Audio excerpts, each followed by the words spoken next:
Hi, I'm Eileen Bild, and I am with OTEL Talk. Today I have my dear friend, Frank Zaccari. Hi, Frank. Hi, thanks for having me. Oh, you're welcome. It's great to have you back. So you have a new book out, and it's called Business and Personal Secrets for Avoiding Relationship Landmines. And I want to introduce you before we get into the meat of the book. Good. So Frank is 35 years senior executive and business owner. He's a speaker, 2 times best-selling author, business advisor, ROKU TV show host, VoiceAmerica host of life-altering events. He's published 7 books, teaches at Arizona State University, mentors veterans, and is a mentor and judge at University of California Entrepreneurship Academy. Wow, Frank, you have quite a background, and you talk about a lot of that in this book. And I loved reading all the various stages and the lessons that you learned and the nuggets that you gained. So, you talk about choices, that everything in life is about choices in a relationship that's pivotal in the outcome of our experiences. And then time as a factor.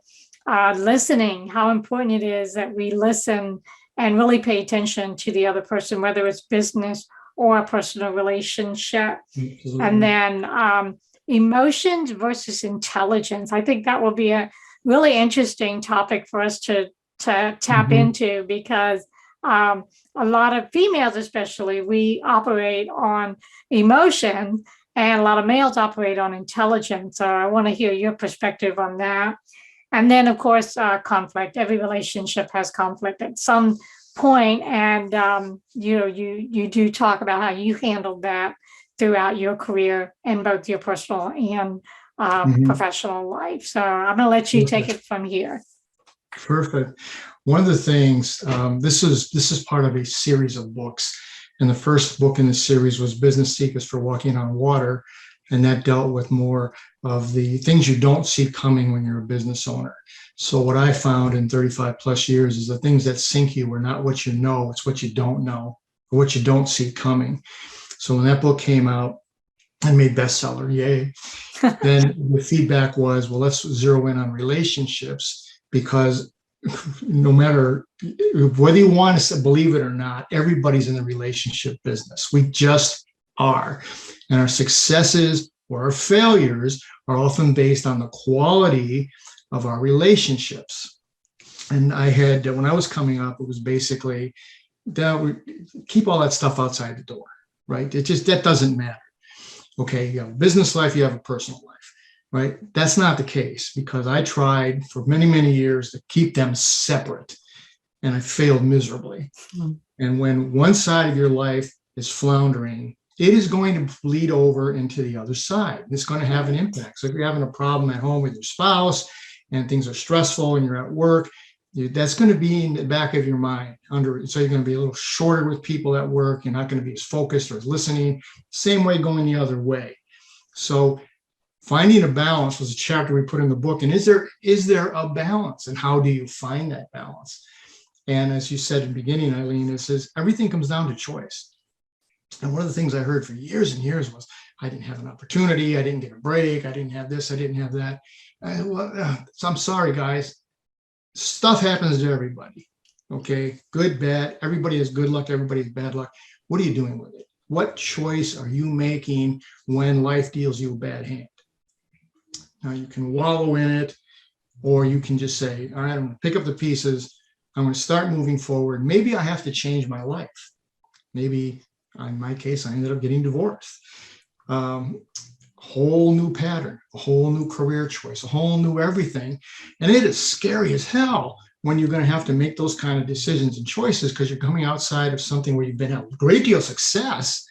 And now it's like, now what? What do I do now? I don't even know how to do this. And then it's just putting one foot in front of the other. Right. So it sounds like you were in an environment where things were going great, at least you thought they were.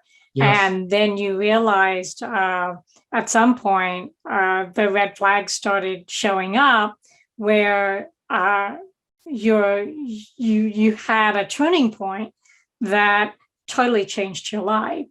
And, that's the divorce that you mentioned. So, a lot of people do try to separate the work life from the personal life, but you point out in the book that it's all interconnected. And so I'd like to know, that was a huge impact for who you are today and the path you took at that turning point. So talk a little bit more about that. That was part of what happens to many people, particularly men, is we fall into a pattern and we say, this is what I am, this is what I do, this is just the way it is. And that's a bunch of baloney, because those are choices. And what we end up happening, at least in my case, is I was coming up and I was moving up very, very fast. And I was getting these wonderful positions. I was making really good money.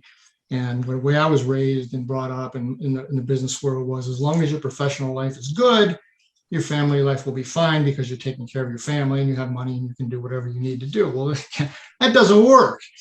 Okay. So what ended up happening is, I was in Seattle. I was CEO of 2 companies in Seattle. I thought I had reached the pinnacle. And yay, look at this. My wife decided that because I wasn't present, I was physically there, but I wasn't engaged, she left, and I had custody of my daughters.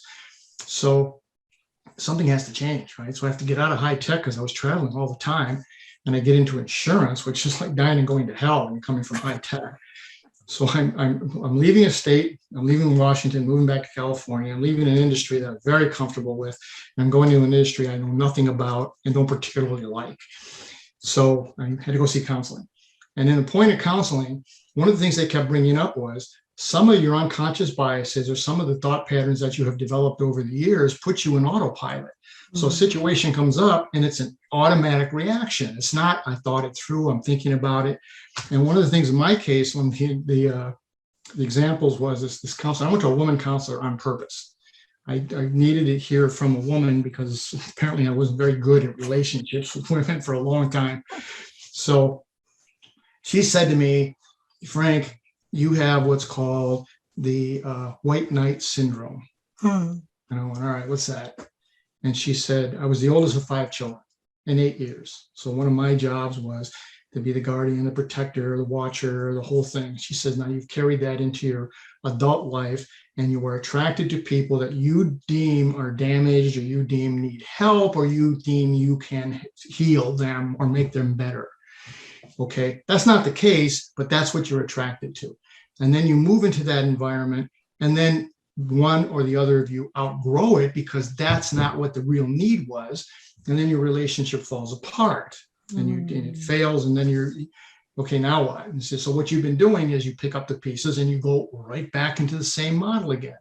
He said, now let's take a look at some of the relationships you've had since high school, which were all the same basic pattern. So as I thought more about that, I said, well, this happens in the professional side also, because this is how we do what we do. This is how best practices come into play, right? This is the best practice. And this is it. To me, best practice drives me crazy.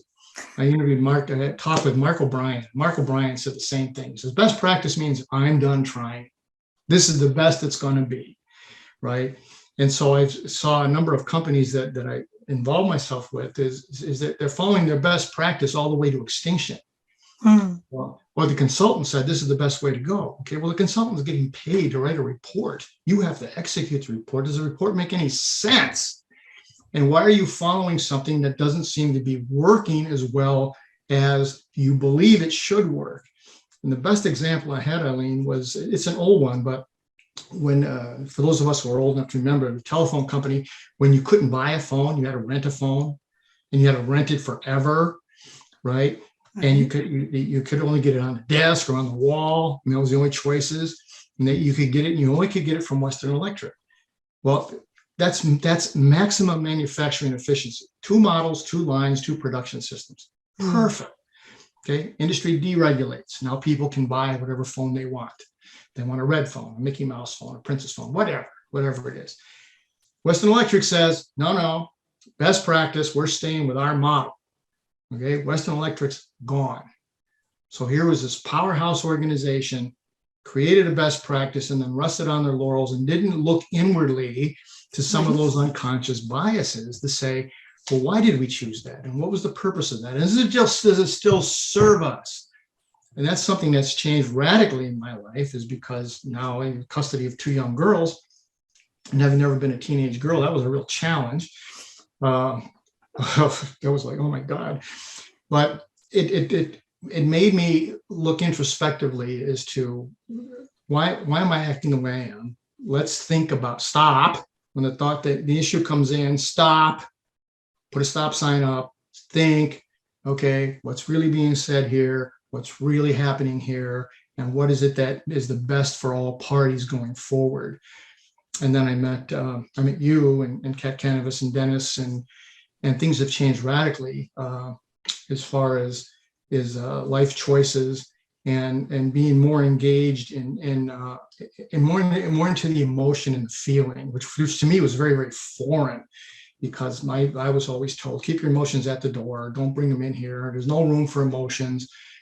And Sarah Westbrook told me in an interview one time, she said, Frank, where do you put your emotions when you leave them at the door? Do you put them in a box? Do you put them in the car? Do you stick them outside the door? Where are they? Where do you put them? She says, they're with you. They're with you all the time. And until you start to understand and realize that, you're going to struggle. And particularly if you're thinking that, well, business is business, and you carry that same model back at home, where your spouse and your children in particular, they don't really give a damn about that. They want you there. They want you engaged. They want you to be present. And when you're not, the message you're sending is, you're not worth the time and the energy and the effort. And that's heartbreaking. Exactly. And I think the point that is in all of what you just shared is we have to, as we grow, as a business grows, to pivot and grow with the changes that are going on externally. Because if we're blinded to that, then things can fall apart. And I think that's what you experienced is, you had those blinders on. It looked good to you, but you were missing whatever the blinders were covering. And so it's caused you to rethink and to shift into a new way of being and a new way of operating. And so your book shares those experiences and the new ways of how you're living your life in order to be successful in that new environment. Exactly. And one of the things that Kat Canavas, who's a publisher, and Teresa Velarde, who pointed out was, it's different, Frank, because you're not talking about theory, you're not talking about philosophy, you're talking about this really happened. Right. And it happened to me, and it happened to many, many people, and it's going to happen to you. It's just a matter of time. So just be aware. And one of the things after hopefully you stop making poor choices, is making time. And I said this for many, many years, Eileen, was, when I have more time, I'll do this, or if there's only more time. And one of the counselors said to me, she said, I got disgusted. She said, Frank, there's 24 hours in a day. That's it. There is no more time. If you want time, you have to make it. Make time. If it matters, you're going to make time. And so start making time. You've had the success in your business. Now you've got your 2 daughters that you have to raise. You better start making time there.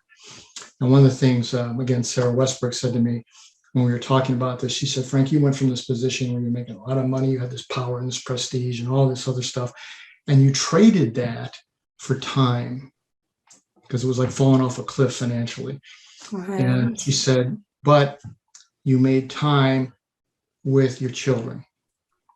And my youngest daughter, just moved to Portland. We helped move her up to Portland. And on the drive up there, she's talking about all the happy times in her life, which is where we were doing things. With my sister, we went to Rome, we went to here, we went to the beach, we went to Disneyland. We just played games at home, whatever it was, right? And those were the happy moments in their life. And that's what they look back fondly upon. And what they don't look back fondly upon is, Dad, the time you were in Brazil or Australia, and you were there for a month, and you put this big plan together, and we made all this money, and that doesn't matter because you weren't there. You weren't engaged. You weren't involved. So when you're looking at making time, make it valuable. Make memories, because as I've said many, many times, the clock is going to pass, regardless of what you do. It's going to pass, but the memories last forever. And that's a huge thing. That was a big difference in my life. And we're still, because my one daughter, the older daughter said, Dad, you've never got back to the level you were at as far as income. And I said, yeah, I probably never will.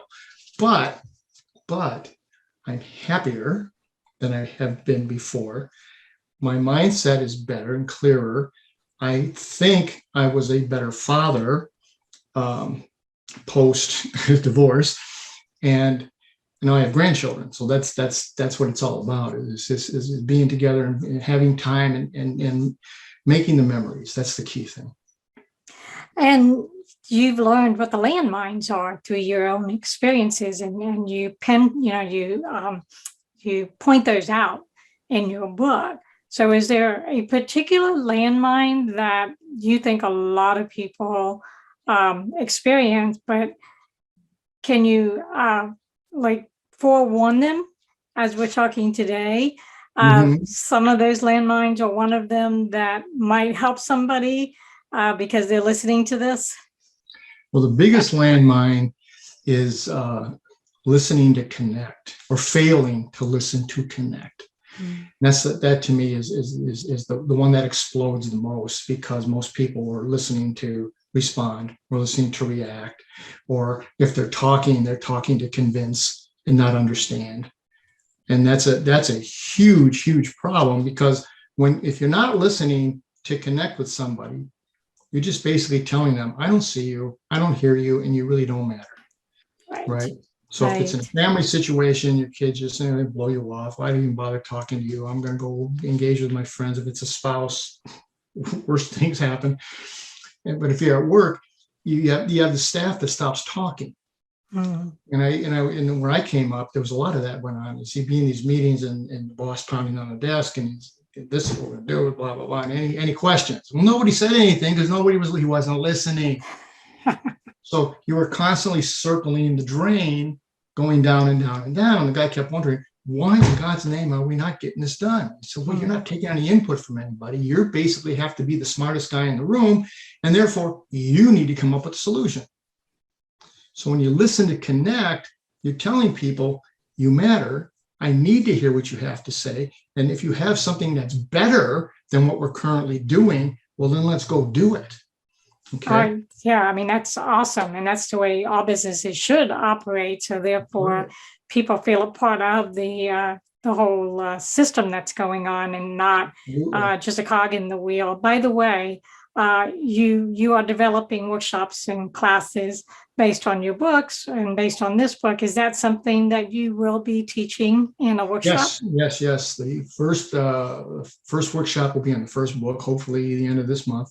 And then we're putting one together for this one on the landmines also. And the landmines, the one thing that blows me away is I'm a veteran. And when I was in the military, one of the things I always talk about is the mission. Everything revolves around the mission. Mission is what matters. Okay, so as I listened to this and I got a little bit older, I said, wait, that's not even close to true. It's not the mission.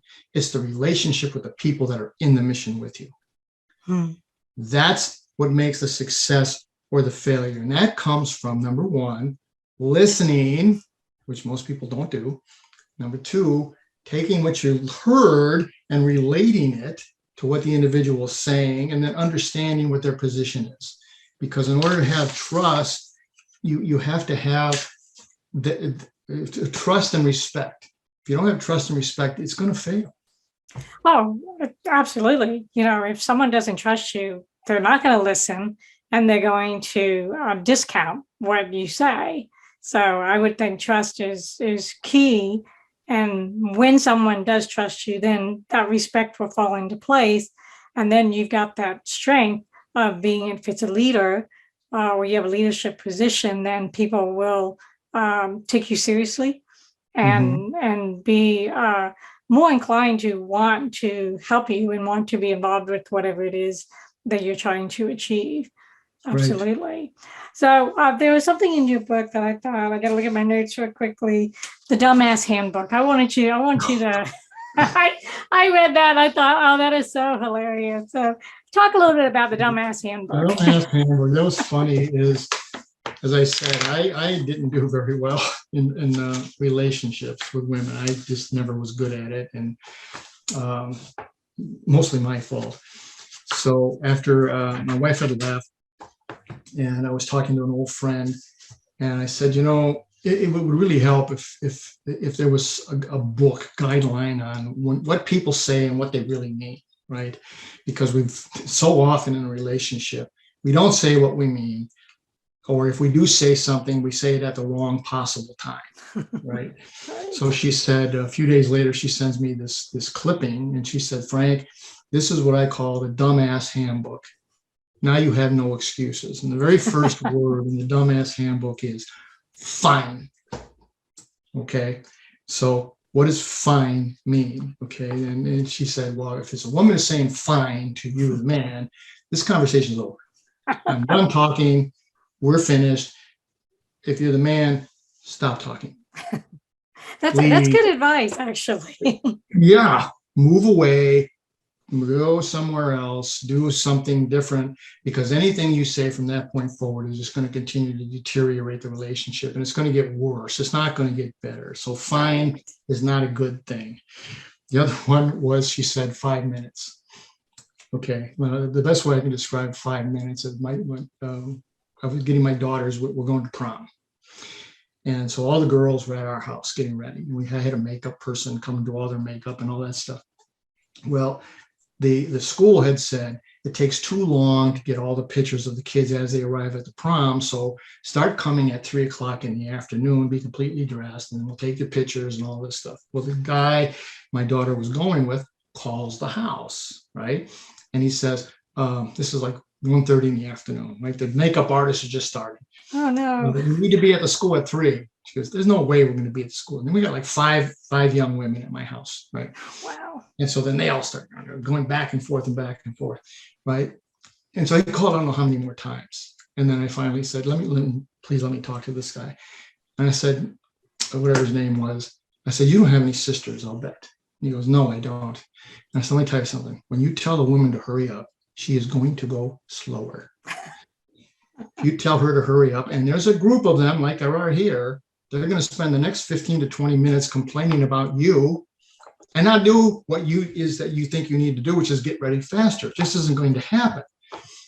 And then as I thought about it later, I said, well, 5 minutes to a woman is like when you're watching a football game. He says, look, there's 2 minutes left. There's just 2 minutes. Don't worry. We'll leave in 2 minutes. Well, that 2 minutes turns out to be 45 minutes. Mm-hmm. All right. So guys, you can't get upset when a woman says it's 5 and just, you're already in 5 minutes. Just plan on, it's a 2-minute warning in football. It's going to take time, right? The other one I got a big kick out of was nothing. Yeah, well, it sounds like that's and the handbook has a lot more in it, so people have to get the book to read the rest of what's in that. But I read those and I thought this is like a gold mine, because if people can understand what's in this handbook, it will help relationships a lot. Absolutely. Yeah, and I think that's one of the implications of your book is when someone reads it and they digest the material, it's key to understand what you've been through, what you've learned, and how you're passing that on to the reader, for them to not make the same mistakes or not to have to step on those landmines. Right. And the classes and workshops you're developing just takes it a little step further and goes into more detail to help others to live a fulfilling life without as much trials and tribulations. Exactly. There's one of the things I said when we were putting it together was I was a type A. I still probably am, and just not the world's most patient individual. Let's go. Let's get it done. Go. And so I probably stepped on a lot of landmines that I probably could have missed easily by taking a step back and thought about it. But Peggy Wilms told me one time, she said, Frank, you can't write a book like that unless you're at the age that you are, because a 20-year-old can't write a book like that because they haven't done anything. Right. Life's got to beat you up a little bit. You've got to get some bullet wounds to realize that okay, that probably was not the best way to handle this. Let's see how I can do it better. Right. And that's what my hope is, that someone can avoid a landmine. Awesome. So thank you for sharing a little bit of the book, and there's a lot more that people can read about. Where can they find the book? The book is on Amazon. You can buy it there. If you want an autographed copy of the book, you can go to my website, which is frankzaccari.com. We have a special price, and you go there and you pay, I guess it's PayPal is how they set it up. And then I will autograph the book for you and send it to you. So there's multiple ways to get the books. Awesome. And how can they find out about your upcoming classes and workshops? The classes we'll put on the website, but more importantly, we'll put them up on Facebook. There'll be some Facebook Live, there've been LinkedIn, and we'll have a couple of announcements that, hey, it's coming on this time at this day. And I think the first workshop is going to basically be free because I want feedback. So there are 15, 20 people sign up. Let's do it. I'll present what it is we're trying to get across, because we broke the books into 4 modules. So there's 4 modules make up the total workshop. So 4 individual workshops. And we'll do the first one and see what the feedback is. And it's really important that what I learned is, if I'm the smartest guy in the room, I'm in the wrong room. So I want to have input from people. Okay, what did you think? Did it hit the point? Did we get things across? Did it matter to you? And so hopefully by the end of this month. Awesome. Yes. Well, Frank, it's been a joy, and I always love hearing your stories, because you have so much of a rich background of your trials and tribulations, but also your successes, and you put them in your book series, and I look forward to your future books as well. And we'll come back to the table and talk about the next step and the next stage when the time comes. So thank you again, and we will see you next time. Please, thank you. Thank you for the opportunity. You're welcome.